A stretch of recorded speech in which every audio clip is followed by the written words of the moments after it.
Fast-moving developments in Ukraine after those deadly protests, the government firing back. The president tonight is in hiding, and just look at the images coming in now. Families wandering the grounds of his luxury home outside the capital today, taking turns playing on his private golf course, helping themselves to his golf clubs.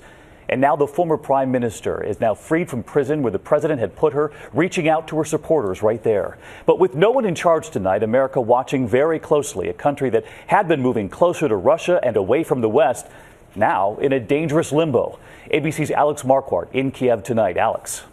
Good evening, David. What we saw here today was a revolution. For the second time in a decade, Ukraine has ousted its president, sending shockwaves from Washington to Moscow and dealing a massive blow to Vladimir Putin's Russia. Jubilation on the streets of the Ukrainian capital as protesters took control of Kiev and President Viktor Yanukovych was impeached. It comes after months of protest against him, almost 100 killed.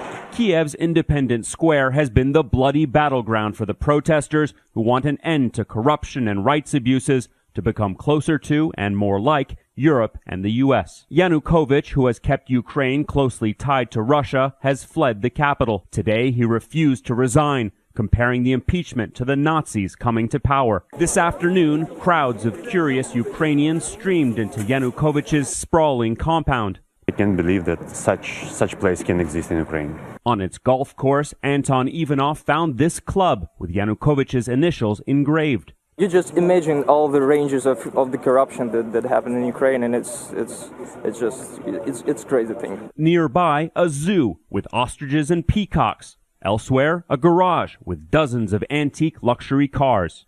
The anger over the opulence here quieted by the hope that this chapter is now over.